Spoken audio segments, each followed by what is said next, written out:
At this time, we do want to go to one of our reporters who is out in the field, our Ryan Hopper, who has been pretty much across Corpus Christi today ahead of the president's visit here to the coastal bend. Let's go ahead and check in now with him live. Ryan, talk to me. Where are you at?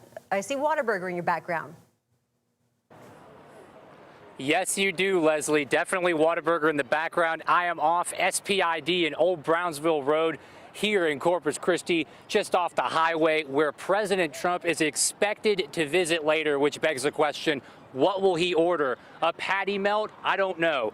Now, he has been to Whataburger before on stops to Texas, at least 2 times that I could find, though. He does have a propensity for loving fast food, so it may have been more. Now, last we heard, the president is about to land or soon to land at CCIA and will be heading straight to the port for his speech before returning to this Whataburger. And Leslie, I was down at the port this morning and covering the Trump train over by the water, and I caught up with dozens of the president's supporters at the Trump train, including quite a few families from as far as 2 hours away making the trip. And then I went to the port, met up with honestly hundreds of people, shook so many hands. Some got there as early as 6 in the morning to get in line to get the best possible seat to see the president. Many say they're concerned with our area's water crisis and say that if they got to have a private meeting with the president, they would plead for some federal help with our massive water shortage here in South Texas. And one of them, a man named Dylan, drove in 2 hours from Karnes City, way up by San Antonio, to get in line at 7:30 in the morning. He tells me specifically he wants Trump to help this area with desalination and taking the appropriate steps to deal with the byproducts of it. And he wasn't alone, as people I've talked to across the political spectrum are worried about our water situation. I think we need common sense in water industry. I mean, we have ranches where I'm from, and we run all of our ranches off a water well and all the aquifer down there. And I mean, we've been in a drought for 2 years, and water is very scarce right now where I'm from. And so it's very scary to hear of all this. So I'm hoping Trump can get the word out there and get something flowing for us here.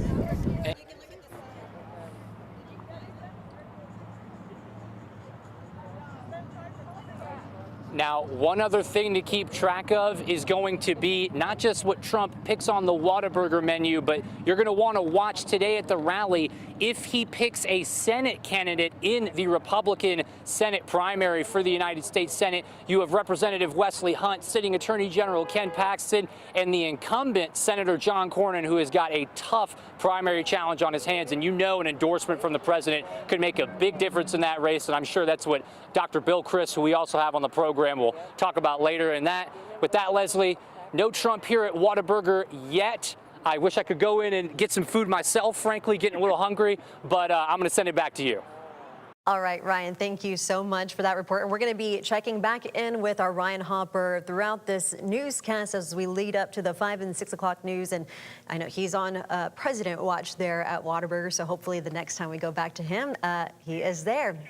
Alrighty, so you kind of saw some different shots of the line in Ryan's report just now. That was earlier this morning outside of the port of Corpus Christi. This is the crowd inside. Today's crowd's been growing for some time now. The energy, the Sea District as a whole, had been mounting throughout the morning. Both supporters, even protesters alike, making their voices heard. The president in Corpus Christi, and he's bringing his drill, baby, drill policy straight to the coastal bend and talking about what it means for communities across South Texas. But again, this is a live look at that crowd this afternoon there at the port of Corpus Christi, where the president is preparing to take the podium. Perhaps here, he is scheduled to speak at 3:30, so we will be monitoring that, of course, for you. And the moment he takes the podium, we will be going to that live so that we can all listen and watch together. You see this crowd, it's huge. As you can imagine, a visit like this, of this level, takes a lot of planning and preparations. It was Wednesday of last week we first received word that a high-profile visit could be coming to the coastal bend. Over the days that became more solidified, we got things confirmed. At the port where this is, we're talking days worth of logistics. We caught up with DPS Sergeant Rob Mallory to ask him what a visit of this nature takes from a security and safety standpoint. The president's visit has been the talk of Corpus for the past week, but I feel like the same message I always share with everyone still applies: is we need folks to pay attention. We're on the roadway because there may be road closures, there may be detours. Our job is out there to provide public safety to the general public here in the Corpus Christi area. That's for residents and visitors as well. And so we'll continue to do that this weekend throughout President Trump's visit to our city. And if you have been out on the roads today, you likely saw a lot of traffic on this Friday, but perhaps even an increase in law enforcement with a visit high profile as this. Again, the president expected to take the stage in about 15 minutes at 3:30. And after today's speech, the president will be sitting down one-on-one with our Mike Gillespie for an exclusive interview where we are expected to hear him speak on anything from the energy agenda, our water crisis here in Texas, and of course, given our proximity to the border, immigration. Once that is available, again, we will be taking that live. But we do want to go ahead and bring in now Dr. Bill Criss. We always love having you join us during election night, politicians in town. So thank you so much for being here. What are you keeping an eye and an ear out for during this speech? Well, you mentioned election, and we have primary elections coming up. Election day is on Tuesday, as you know. And politicians do politics, so they can talk about policy, but the real reason why they fly around and do stuff, it usually has some political content to it. And right now, the Republican Party is in trouble in Texas based on the voting patterns that we're seeing from early voting. So far, depending on who you believe, there have been 80 to 100,000 more votes cast in the Democratic primary than in the Republican primary, even though there's a very hotly contested U.S. Senate primary between Ken Paxton, the Attorney General, and John Cornyn, the sitting United States Senator. So who are there today? Everybody. Everybody's here. Yeah, there's a vapor trail of politicians that follow behind Air Force One wherever it goes. So everybody who's anybody on the Republican side is going to want to get up there and say something or get a picture taken with President Trump, because in the Republican primary, President Trump's endorsement is still a huge thing. And one of the reasons you're going to see all the Senate candidates on the Republican side here is because they're still jockeying to see if they can get some kind of last-minute endorsement from President Trump in the primary. And of course, we had the Energy Secretary Energy Secretary here in Corpus Christi, actually in Gregory at Chenier yesterday for that visit, and then in Portland today at a gas station this morning. And of course, with this event taking here at the port, which again, here's a live look. For folks who work, on the rigs at the port, in the refineries, what could come out of today's remarks that directly affects them? It's unclear to me what the president could do that would in some way affect local jobs in the oil and gas industry. The thing that drives oil and gas production is the price of a barrel of oil, the price of crude oil.